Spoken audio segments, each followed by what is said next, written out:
నమస్తే Vyas, happy new year. Varicose veins అనగానే వెంటనే మనకి వాస్కులర్ సర్జన్ కూడా గుర్తొస్తారు. వాస్కులర్ సర్జన్ ఓన్లీ వెరికోస్ వెయిన్సే ట్రీట్ చేస్తారని కూడా మనకి ఇప్పుడు దాకా చాలా మంది అనుకుంటున్నాము.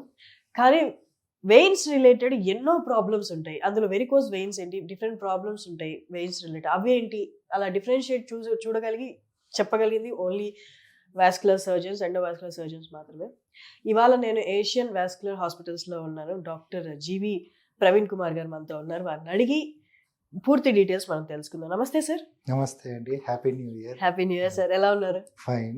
That's nice sir. Vascular surgery అనేది నాట్ ఓన్లీ వారికోస్ వీన్స్ ఒక్కదాని గురించే కాదు. వాస్కులర్ సిస్టమ్ అంటే సర్క్యులేటరీ సిస్టమ్, మన బాడీ సర్క్యులేటరీ సిస్టమ్. అంటే pure blood, impure blood back to the heart, lungs తీసుకెళ్లే సిస్టమ్ని వాస్కులర్ సిస్టమ్ అంటారు. వాస్కులర్ సిస్టమ్ అంటే వీన్సే కాదు, దీంట్లో 3 types ఆఫ్ సిస్టమ్స్ ఉంటాయి. ఒకటి ఆర్టీరియల్ సిస్టమ్, ఒకటి వీనస్ సిస్టమ్ అండ్ ఒకటి లింఫాటిక్ సిస్టమ్. ఆర్టీరియల్ సిస్టమ్ అంటే హార్ట్ నుంచి pure blood with oxygen and nutrition different parts of the బాడీకి తీసుకెళ్లే సిస్టమ్ని ఆర్టీరియల్ సిస్టమ్ అంటారు.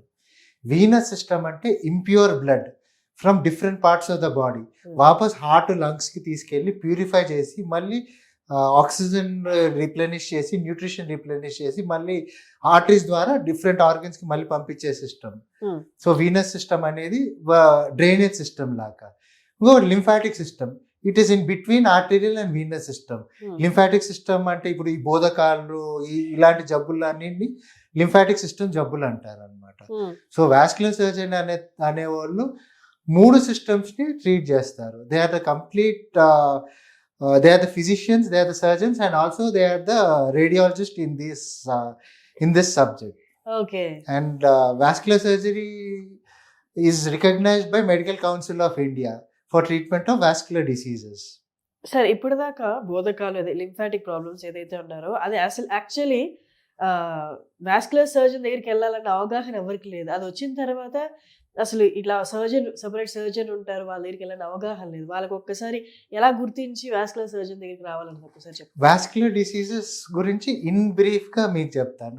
ఆర్టీరియల్ సిస్టమ్ అంటారు. ఆర్టీరియల్ సిస్టమ్ అంటే ప్యూర్ బ్లడ్ హార్ట్ నుంచి, లంగ్స్ నుంచి ప్యూర్ బ్లడ్ ఇప్పుడు కిడ్నీలకు, బ్రెయిన్కి, కాళ్ళలో, చేతులలో ఆ సర్క్యులేషన్ ఎస్టాబ్లిష్ చేసేదాన్ని ఆర్టీరియల్ సిస్టమ్ అంటారు. ఆర్టీరియల్ సిస్టమ్కి వచ్చే జబ్బులు చాలా ప్రమాదమైన జబ్బులు అనమాట. ఇప్పుడు హార్ట్లో బ్లడ్ వెసల్స్ బ్లాక్ అయిపోతే, ఈ ఆర్టరీస్ బ్లాక్ అయిపోతే హార్ట్ అటాక్ వస్తుంది. ఈ హార్ట్ అటాక్ వల్లే మనం అందరం చనిపోతాము. ఇదే బ్రెయిన్లో వస్తే స్ట్రోక్ అంటారు. అదే కాళ్ళల్లో వస్తే గ్యాంగ్రీన్ అయిపోయి, కాళ్ళు నల్లబడిపోయి కాళ్ళు కట్ చేయాల్సి వచ్చిన కండిషన్, దీన్ని గ్యాంగ్రీన్ అంటారు. దీన్ని పెరిఫరల్ ఆర్టీరియల్ డిసీజ్ అంటారు. ఇదే కిడ్నీలలో ఇదే బ్లాక్ అవుతే కిడ్నీ ఫెయిలియర్ అయ్యి డయాలసిస్ మీదకి వెళ్తారు. వాళ్ళ కిడ్నీ ట్రాన్స్ప్లాంట్ అవసరం పడుతుంది. సో ప్రతి పార్ట్ ఆఫ్ ద బాడీలో ఆర్టీరియల్ సిస్టమ్కి సంబంధించిన జబ్బులు ఉంటాయి. ఇప్పుడు వాస్కులర్ సర్జన్ అనేవాళ్ళు except for the heart and brain circulation, మిగతా పార్ట్ ఆఫ్ ద బాడీలో ఎక్కడెక్కడ సర్క్యులేషన్ డ్యామేజ్ అవుతుందో, ఈ ఆర్టీరియల్ సిస్టమ్ బ్లాకేడ్స్ ఎక్కడెక్కడ అవుతాయో వాస్కులర్ సర్జన్స్ దాన్ని ట్రీట్ చేస్తారు. Next Venus system. Venus system అంటే ఆ ఇంప్యూర్ బ్లడ్ వాపస్ హార్ట్కి తీసుకెళ్లే సిస్టమ్ని వీనస్ సిస్టమ్ అంటారు. మనం కామన్గా ఈ వారికోస్ వీన్స్ అనే జబ్బు వీనస్ సిస్టమ్ జబ్బు అనమాట. వెరీ కామన్ వీనస్ డిసార్డర్ అంటే వారికోస్ వీన్స్. ఈ వారికోస్ వీన్స్ వల్ల కూడా ఎందుకు వస్తుంది అంటే మన స్ట్రెస్ వల్ల, ఒబేసిటీ వల్ల, ఎక్కువసేపు నిల్చోవడం వల్ల, ల్యాక్ ఆఫ్ ఎక్సర్సైజ్ వల్ల వారికోస్ వీన్స్ వస్తాయి. కానీ వారికోస్ వీన్స్ ఒకటే కాదు వాస్కులర్ వీనస్ డిసార్డర్స్. ఇంకొక type of very dangerous disorder is called deep vein thrombosis, DVT అంటారు. ఇది చాలా హై రిస్క్ డిసీజ్. ఇది యూజువల్గా కొంతమంది పోస్ట్ డెలివరీలో వస్తుంది, కొంతమంది లాంగ్ డిస్టెన్స్ ఫ్లైట్ ట్రావెల్స్లో వస్తుంది. వీళ్ళకి సడన్గా కాళ్ళు వాపులు రావడము, ఆ బ్లడ్ క్లాట్స్ వల్ల కాళ్ళు వాపులు వచ్చేస్తాయి. యాజ్ సచ్ డివిటి లైఫ్ థ్రెటనింగ్ కాకూడదు. కానీ కొంతమందికి ఏమవుతుందంటే ఈ క్లాట్ డిస్లార్జ్ అయిపోయి ఊపిరితిత్తుల్లోకో లేకుంటే హార్ట్లోకి వెళ్ళి బ్లాక్ చేసేసి సడన్ డెత్ క్రాస్ చేస్తుంది. దీన్ని మ్యాసివ్ పల్మరీ ఎంబాలిజం అంటారు, మ్యాసివ్ థ్రాంబో పల్మరీ ఎంబాలిజం అంటారు. దీనివల్ల సడన్ డెత్స్ అయ్యే ఛాన్సెస్ ఉంటాయి. ఈ డీప్ వెయిన్ థ్రాంబోసిస్ జబ్బు వచ్చిన వాళ్ళకి 30% ఆఫ్ ద పేషెంట్స్ లో ఈ పల్మరీ ఎంబాలిజం వచ్చి డెత్ రావడం అయ్యే ఛాన్సెస్ ఉంటాయి అన్నమాట. మీరు కామన్ గా ఈ మధ్య కాలంలో ఈ యాక్టర్స్ వీళ్ళందరూ సడన్ గా చనిపోవడం, సడన్ గా ఎక్సర్సైజ్ చేసిన తర్వాత చనిపోవడం, ఇవన్నీ probably deep vein thrombosis pulmonary embolism కూడా కాజ్ అయ్యిండొచ్చు. ఎందుకంటే వరల్డ్ ఓవర్ చాలా మంది అథ్లీట్స్ లో కాల్వాపులు వస్తాయి, పట్టించుకొని ఉండరు. పోస్ట్ డెలివరీ కూడా ఈ మధ్య కాలంలో కూడా మేము almost 3-4 post delivery women DVT జబ్బులకు ట్రీట్ చేసాం. నిన్ననే కూడా ఇద్దరిని డిశ్చార్జ్ చేసాము. So this is a very common disease and very dangerous disease.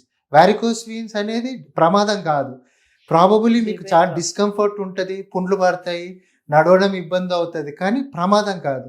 Deep vein thrombosis అనేది చాలా ప్రమాదం అన్నమాట.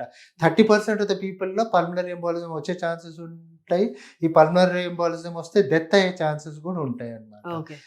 అదే మళ్ళీ వీనస్ సిస్టమ్స్ లో ఇంకా వేరే అనామలీస్ కూడా ఉంటాయి. దీన్ని వీనస్ మాల్ ఫార్మేషన్స్ అంటారు. ఇవి కొంచెం రేర్, కానీ this is also one of the Venus disorders. పుట్టిన పిల్లలకి కాళ్ళు చేతుల మీద మచ్చల్లాగా ఉండడము, ఇవన్నీ వీనస్ డిసార్డర్స్ అన్నమాట. దాన్ని హెమాంజియోమాస్ అంటారు. అంటే ఎలా ఉంటాయి చూడడానికి ఆ మచ్చలు? వీనస్ అబ్నార్మాలిటీస్ అంటే రక్తనాళం ఉబ్బిపోయి ఉండడం అవన్నీ కనిపిస్తుంటాయి పుట్టిన పిల్లలకి. టీనేజ్ వచ్చేదాకా ఇవి కనిపిస్తూ ఉంటాయి. కొంతమందిలో ఆటోమేటిక్గా డిసపియర్ అయిపోతుంది, కొంతమందికి మళ్ళీ సర్జికల్గా ట్రీట్ చేయాల్సి వస్తుంటుంది అనమాట. లింఫాటిక్ డిసీజెస్ అనేటివి కూడా one type of vascular diseases. Lymphatic system అనేది in between artery and vein ఉంటుంది. సో ఆ లింఫాటిక్ బ్లాక్ అయినప్పుడు ఏమవుతుందంటే ఆ ఆర్గన్ స్వెల్లింగ్ రావడము, ఉబ్బిపోవడం, మన బోధకాలు అంటాం చూడండి, అది the most common lymphatic disorder అన్నమాట. కానీ లింఫాటిక్ డిసార్డర్స్ ఓన్లీ ఆ దోమ కుట్టడం వల్ల ఆ బోధకాలే కాదు, బోధకాలు వేరే టైప్ ఆఫ్ ప్రాబ్లమ్స్ వల్ల కూడా వస్తుంది. ఫర్ ఎగ్జాంపుల్ క్యాన్సర్ ట్రీట్మెంట్స్ తీసుకునే వాళ్ళకు ఆ సర్జరీస్లో ఆ లింఫాటిక్ సిస్టమ్ కొద్దిగా డ్యామేజ్ అవుతుంది. ఇప్పుడు బ్రెస్ట్ క్యాన్సర్ సర్జరీస్ జరిగిన వాళ్ళకు ఆ లింఫాటిక్ సిస్టమ్ డ్యామేజ్ అయిపోతుంది. సో వాళ్ళకి ఏమవుతుందంటే ఆ హ్యాండ్ అనేది ఉబ్బిపోతుంది. దాన్ని ఇడియోపతిక్ లింఫెడిమా అంటారు. ఒక్కొక్కసారి కాళ్ళలో గ్రాయిన్ సర్జరీస్లో కూడా ఆ లింఫాటిక్ బ్లాక్ అయిపోయి కాళ్ళు ఉబ్బిపోవడం కూడా జరుగుతుంది. సో ఇది కూడా వన్ టైప్ ఆఫ్ లింఫెడిమా. అంటే కానీ సార్ చాలా మంది దోమ కుడితే బోధకాలు వస్తుంది అంటారు. Most common type of lymphoedema అయితే ఫైలేరియల్ లింఫెడిమా, అది దోమ కుట్టడం వల్లే వస్తుంటది. కానీ ఆ లింఫెడిమా ఇంకా వేరే అదర్ టైప్స్ ఆఫ్ లింఫెడిమా ఎలా డిఫరెన్షియేట్ చేస్తామంటే బోధకాల్ని మనం ఎలిఫెంటియాసిస్ అంటాం. అంటే ఆ స్కిన్ కూడా ఎలిఫెంట్ స్కిన్ లాగా అయిపోతుంటది అన్నమాట. సో అది ఫైలేరియల్ లింఫెడిమా అని మనం ఎలిఫెంటియాసిస్ అంటాము. సో ఆ స్కిన్ కూడా అలా థిక్నెస్ పెరుగుతుంటది. సో అది డిఫరెన్షియేటింగ్ ఫ్యాక్టర్. కొంతమందికి ఎట్లా జెనెటికల్ గా కూడా లింఫెడిమాస్ వస్తాయి.